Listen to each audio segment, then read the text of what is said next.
నేను ఒక ఉదాహరణ ఇస్తాను, కొంచెం ఆలోచించండి. మీకు ఇప్పుడు కనిపిస్తుంది టైల్స్లు కనిపిస్తుంది కదా. భవనాలు చేసేవాళ్ళు ఈ టైల్స్లు తీసుకొని లైన్గా పెట్టారు. ఒక లైన్పై పెట్టారు. ఇప్పుడు మీకు కనిపిస్తుంది ఒక గీతం. టైల్స్ల మధ్య ఒక గీతం కనిపిస్తుంది, గీతాలు కనిపిస్తుంది. భవనాలు చేసే వాళ్ళు ఆ గీతను కట్టారా? ఆ గీతను సృష్టించారా? లేదు. టైల్స్లు ఒక లైన్పై పెట్టినప్పుడు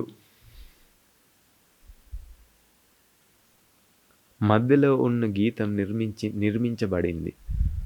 అంటే ఇది ఒక మేనిఫెస్టేషన్. ఏదైనా అస్తిత్వం కాదు, ఇది ఒక ప్రభావం. ఇది సంభవించింది కొన్ని హేతువులు ఒక దగ్గరికి వచ్చినప్పుడు. నేను చెప్పేది మీకు అర్థమైందా? కొంచెం ఆలోచించండి. ఈ టైల్స్ల మధ్య ఉన్న గీతం ఎవరూ కట్టలేరు,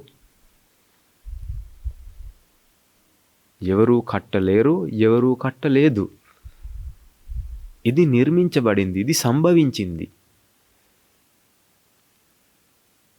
ఇది ఒక మేనిఫెస్టేషన్. ఇంకొక ఉదాహరణ తీసుకుందాం. వైశాఖ్య రోజుల్లో ల్యాంటర్న్స్ తయారు చేస్తారు కదా. అటపట్టం తయారు చేస్తాము మనం. అటపట్టం తయారు చేయడానికి మనకు ఏం కావాలి? కొన్ని చువ్వులు కావాలి. కర్ర చువ్వులు అంటే స్టిక్స్లు కావాలి మనకు.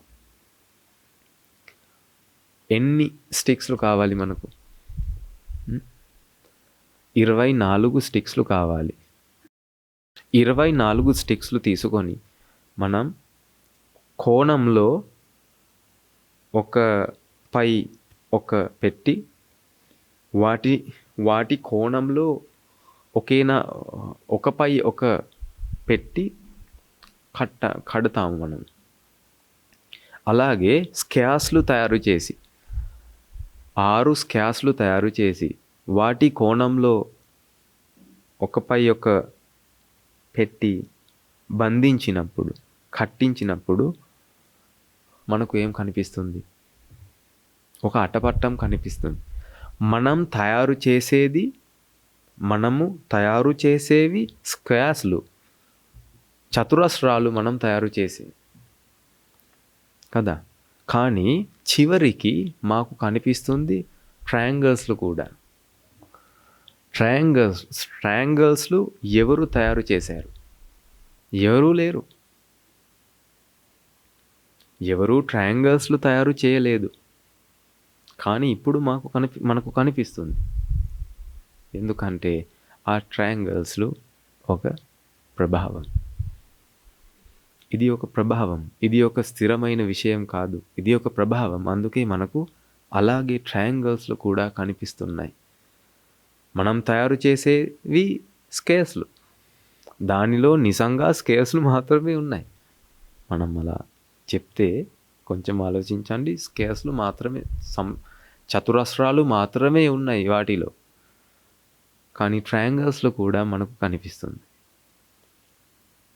ప్రభావాలు. జీవితంలో మనం జీవించినప్పుడు మనం అనుభవించే ప్రతి రోజుల్లో మనకు ఈ అనిత్య స్వభావం గురించి అవగాహన చేసుకోవచ్చు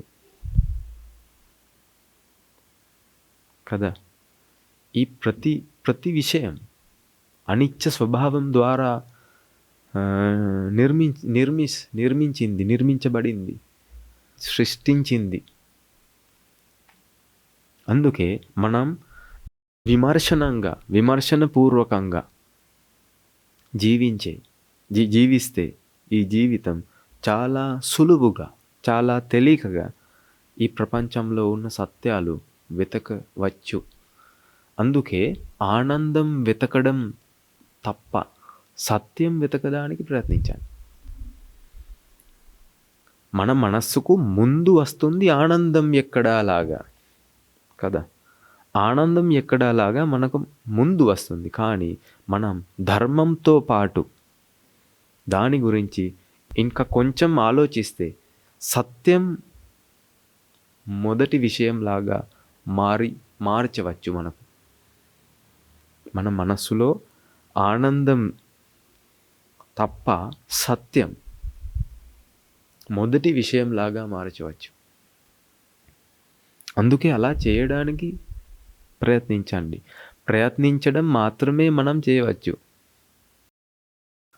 మళ్ళీ మళ్ళీ ప్రయత్నించినప్పుడు విషయాలు అంటే ఫలితాలు ఉత్పన్నమవుతాయి. ఫలితాలు ఉత్పాదించలేము మనం. ఫలితాలు ఉత్పాదించడం ప్రకృతి యొక్క పని. మనము చేయగలము ప్రయత్నించడం. కొంచెం ఈ విషయం గురించి అర్థం చేసుకోవడానికి ప్రయత్నించండి.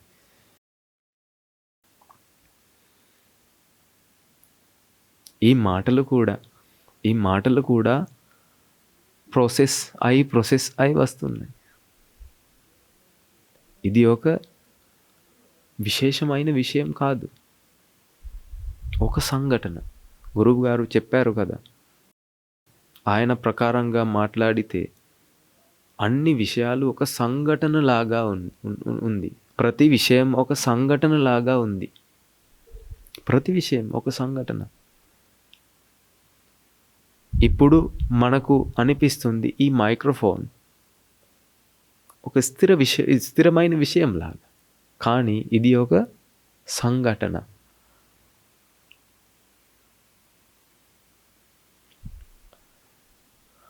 ఒక చోటలో మనం మంట వేసి ఆ మంటను అక్కడ నుంచి ఇక్కడికి తీసుకువస్తే మనకు అనిపిస్తుంది మంట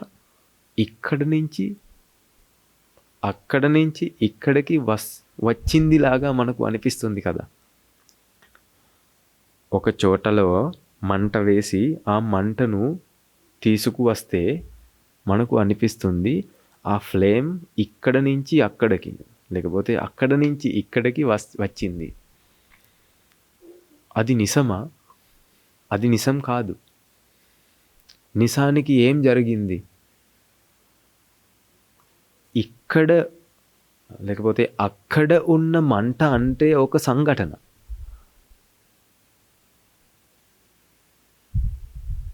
ఇది ఒక ప్రక్రియ కదా. ఆ మంట అంటే ఒక ప్రక్రియ. ఇప్పుడు ఆ ప్రక్రియ జరుగుతూ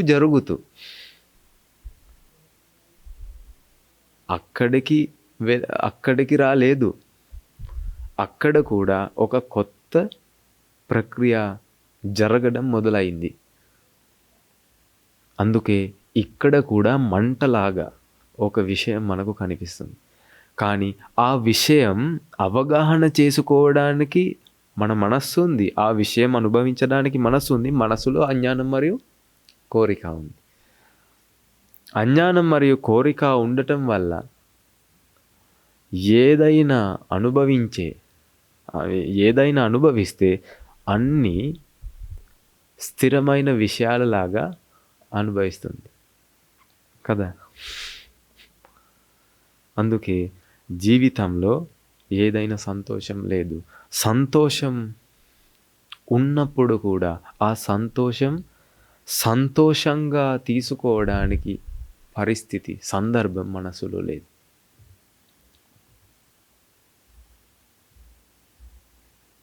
ఏదైనా ప్రయోజనం వచ్చినప్పుడు, ఏదైనా ఆనందం వచ్చినప్పుడు ప్రపంచంలో జీవించే వాళ్ళు బ్రహ్మరథం పడతారు కదా. వాళ్ళకు ఒక బ్రహ్మరథం లాగా అనిపిస్తుంది. కానీ ఏదైనా అనిష్టమైన విషయం జరిగితే వాళ్ళ జీవితంలో వాళ్ళు అగ్ని